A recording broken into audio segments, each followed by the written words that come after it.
جاتے ہیں نصیر اچھا ہوا تیرا در مل گیا ورنہ کہاں رکتے کہاں تھمتے خدا جانے کہاں جاتے سرکار اعلیٰ حضرت عظیم البرکت مجدد دین ملت نے کیا ہی خوب ارشاد فرمایا ایک میں کیا میری عصیاں کی حقیقت کتنی یا رسول اللہ صلی اللہ علیہ وسلم ایک میں کیا میری عصیاں کی حقیقت کتنی مجھ سے 100 لاکھ کو کافی ہے اشارہ تیرا مجھ سے 100 لاکھ کو کافی ہے اشارہ تیرا مفت پالا تھا نہ پڑی کبھی کام کی عادت اب عمل پوچھتے ہیں فرشتے ہائے نکما تیرا اور تیرے ٹکڑوں پہ پلے غیر کی ٹھوکر پہ نہ ڈال یا رسول اللہ تیری ٹکڑوں پہ پلے غیر کی ٹھوکر پہ نہ ڈال جھڑکیاں کھائیں کہاں چھوڑ کر صدقہ تیرا جھڑکیاں کھائیں کہاں چھوڑ کر صدقہ تیرا حضرات گرامی خطبہ مسنونہ کے بعد میں نے جس آیت مقدسہ کی تلاوت کرنے کا شرف حاصل کیا ہے اسی آیت مقدسہ کے پس منظر چند منٹ آپ سے گفتگو کرنے کی جسارت کرنے جا رہا ہوں اس امید کے ساتھ اس آرزو کے ساتھ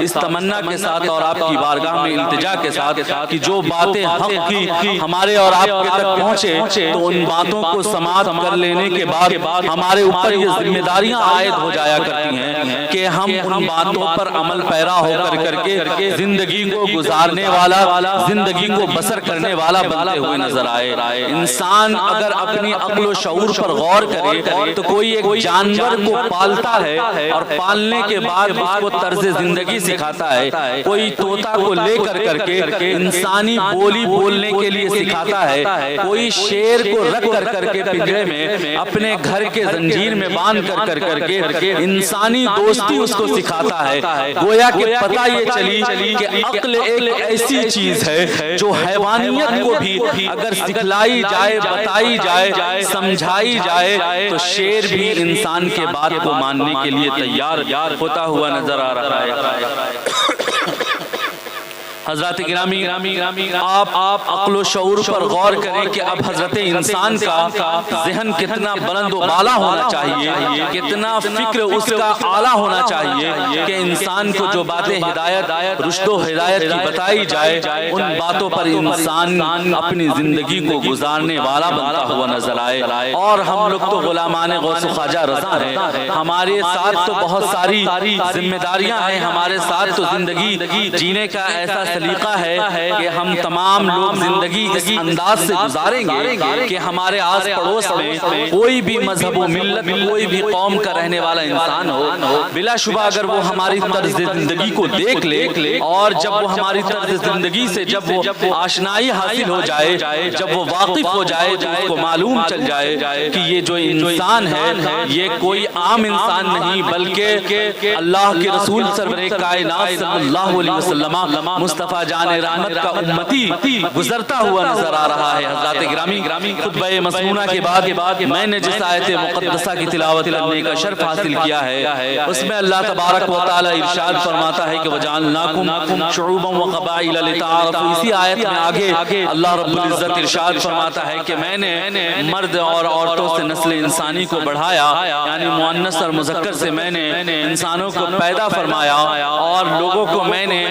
قبیلوں میں اس کو بانٹ دیا وَجَعَلْنَاكُمْ شُعُوبًا وَقَبَائِلَ لِتَعَارَفُوا تاکہ وہ ایک دوسرے کی اپنے اچھے سے پہچان کر سکے ان کے پاس رشتوں کا تقدس ہو ان کے پاس زندگی جینے کا سلیقہ ہو ان کے پاس طرز زندگی ہو گفتار زندگی ہو رفتار زندگی ہو انداز زندگی ہو ان کے پاس زندگی کے تمام تر لمحات کے گزارنے کا ان کے پاس اسلوب و طریقہ موجود ہو اللہ تبارک و تعالی نے آیت کریمہ میں سورہ حجرات کے ہم کو ارشاد فرمایا ہے اب اسی بارگاہ خداوند قدوس سے آئے ہوئے اس احکام خداوندی کے زیر ماتحت اب ہم لوگ اپنی زندگی میں جب ہمارا بچہ یا بچی سن بلوغت کو پار کر جاتا ہے اپنے جوانی کے دہلیز پر جب قدم رکھ دیتا ہے تو بہت ہی ادب کے ساتھ بہت ہی محبت کے ساتھ بہت ہی متانت کے ساتھ اور بہت ہی خوشنودی کے ساتھ اہل خانہ اپنے بچے کا رشتہ تلاش کر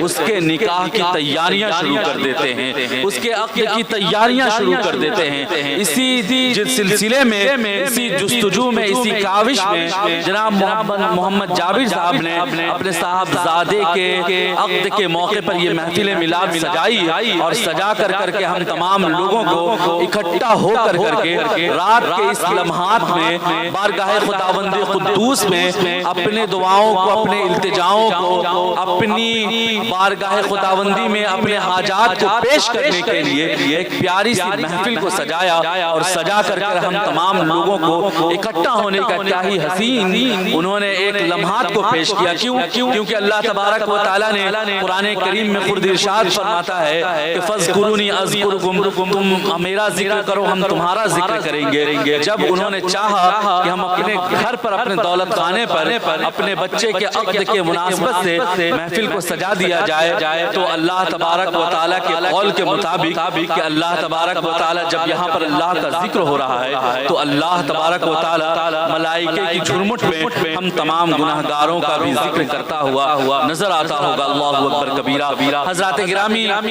نکاح ایک ایسی عظیم المرتبت، ایک ایسی عظیم عبادت کا نام ہے کہ آپ غور کر لیں کہ رمضان کا مہینہ آ جاتا ہے، ہم لوگ 30 دن روزے رکھ لیتے ہیں، ایک نماز سے دوسرے نماز تک کی عبادت کا ثواب لکھا جاتا ہے، لیکن نکاح ایک ایسی عظیم عبادت کا نام ہے کہ جب حسن سلوک کے ساتھ، ادب کے ساتھ، متانت کے ساتھ اور بہت ہی رواداری کے ساتھ جب زندگی کو گزاری جائے، تو جب انسان اپنی زندگی کو محبت کے ساتھ اور حسن سلوک کے ساتھ اور عشق رسول سرور کائنات صلی اللہ علیہ وسلم میں جب ڈوب کر کے زندگی گزارنے والا بن جاتا ہے، ایسا مرد مومن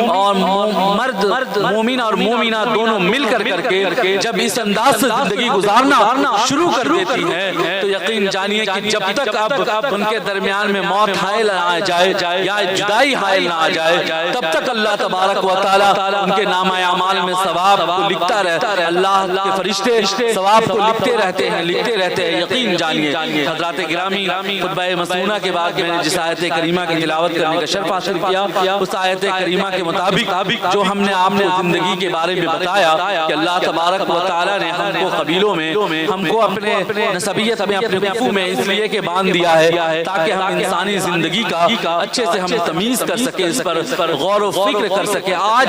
بتانی ضرورت اس بات کی ہے ہمارے نوجوانوں کو کہ جب ہم محفل میں بیٹھے تو محفل میں دین کے ذکر و اذکار کی جب محفل میں بیٹھتے ہیں تو یقین جانیے اپنے ذہن پر جو باتوں علماء کرام نے جو باتیں بتائی ہیں اس پر غور و فکر کریں، اور اپنی زندگی کو ایسی زندگی بنائیں کہ غلام مصطفیٰ کی زندگی جیسی ہونی چاہیے، جس زندگی کے بارے میں سرکار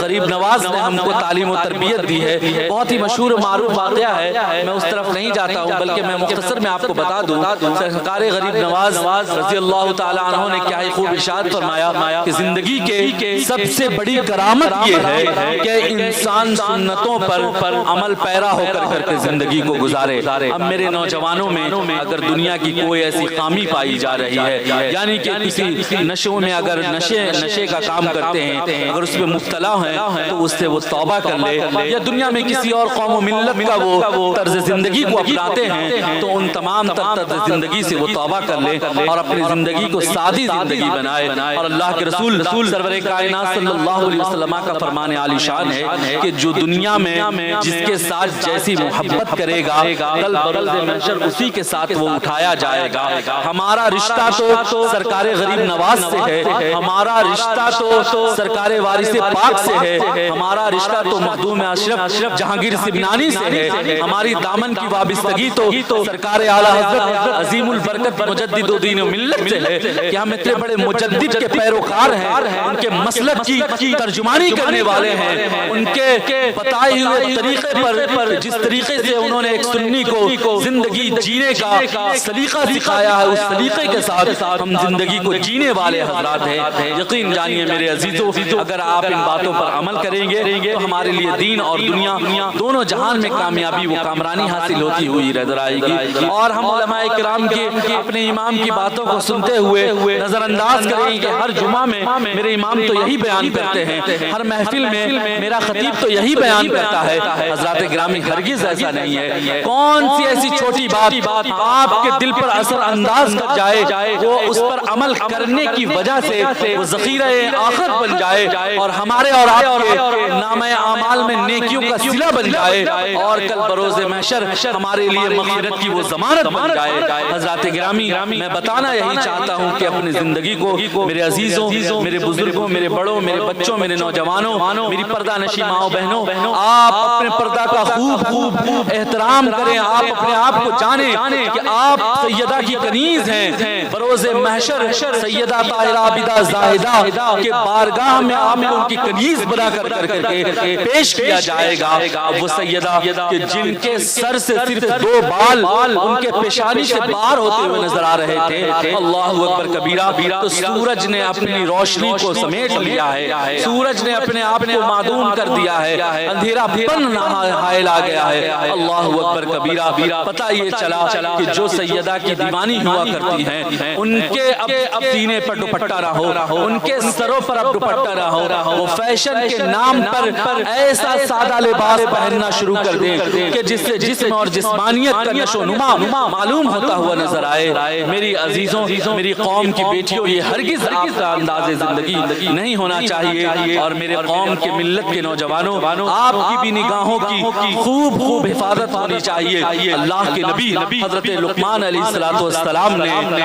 اپنے بیٹے کو نصیحت فرمایا کہ اے میرے بیٹے نماز کو قائم کرتے رہنا اور اپنے نگاہوں کی، اپنے شرمگاہوں کی حفاظت کرتے رہنا. اللہ اکبر کبیرہ. وقت کے جلیل القدر پیغمبر ہیں، جلیل القدر نبی ہیں اور وہ اپنے بچے کو، اپنی اولاد کو نصیحت کرتے ہوئے نظر آ رہے ہیں. اللہ اکبر کبیرہ. تو مومنوں، ہمارا اور آپ کا کیا حال ہونا چاہیے؟ سرکار اعلی حضرت عظیم البرکت مجدد دین و ملت میں کیا ہی خوب ارشاد فرمایا ہے کہ نعمتیں بانٹتا جس سمت وہ ذیشان گیا، ساتھ ہی منشی رحمت کا قلمدان گیا. یا رسول اللہ تجھے جانا تجھے مانا، نہ رکھا غیر سے کام. کل بروز محشر نبی الاولاد صلی اللہ علیہ وسلم کی بارگاہ میں ہم گناہگار، ہم غریب امتی اپنے آرزوؤں کو، اپنے نامہ اعمال کو، نہ کوئی عمل ہے سنانے کے قابل، نہ منہ ہے یہ دکھانے کے قابل. اللہ اکبر کبیرہ. جب بارگاہ مصطفی صلی اللہ علیہ وسلم میں پیش کیے جائیں گے تو میں اپنے نیک اعمالوں کا اللہ کے نبی کو سناؤں گا اور تمام امتی اپنے آپ کو، اپنے حال احوال کو سناتے ہوئے نظر آئیں گے. لیکن اس سے پہلے رسول کائنات صلی اللہ علیہ وسلم کی بارگاہ میں کھڑے ہونے سے پہلے ہم کو اس قابل بننا پڑے گا بارگاہ مصطفی صلی اللہ علیہ وسلم میں ہم کو کھڑا ہونے کی ہم کو اجازت مل جائے. اللہ اکبر کبیرہ. سرکار اعلی حضرت عظیم البرکت نے کیا ہی خوب ارشاد فرمایا. ہم لوگ ہمیشہ یہ سلام پڑھتے ہیں کہ آخری مصطفیٰ جان رحمت پہ جب یہ ہم لوگ سلام پڑھتے ہیں کہ مجھ سے خدمت کے قدسی کہیں ہاں رضا، کہ سرکار اعلی حضرت نے ارشاد فرمایا کہ بروز محشر جب یہ کہہ دیا جائے گا کہ اے احمد رضا تم اب جو ہے نا رسول کائنات صلی اللہ علیہ وسلم کی تشریف آوری ہے، اب تم مصطفیٰ جان رحمت پر سلام پڑھنا شروع کر دو. اسی جذبے کو، اسی اپنے دلی خواہشات کو انہوں نے بیان فرمایا ہے کہ مجھ سے خدمت کے قدسی کہیں ہاں رضا. اللہ اکبر کبیرہ. حضرات گرامی، ہم کو تو صرف عمل کرنا ہے. ہمارے پاس سب کچھ موجود ہے، ہمارے پاس مکمل دین موجود ہے، مکمل شریعت موجود ہے، کتابیں موجود ہیں، علماء کرام موجود ہیں، اللہ کے بزرگوں کا اسلاف کا ہمارے پاس انداز زندگی موجود ہے. ہم کو صرف عمل کرنے کی ضرورت ہے. میں بارگاہ خداوند قدوس میں یہ التجا پیش کرتا ہوں کہ صاحب خانہ نے اپنے بچے کے عقد کی مناسبت سے یہ محفل کو سجائی ہے. اے رب ذوالجلال، اس عقد کی مناسبت سے یہ جو محفل سجائی اس پر کسی چیز کی کمی بیشی ہے اپنے خزانہ غیب سے امداد عطا فرما اور اس کو سنت پر چل کر کے اس نے خوبی کے ساتھ پائے تکمیل تک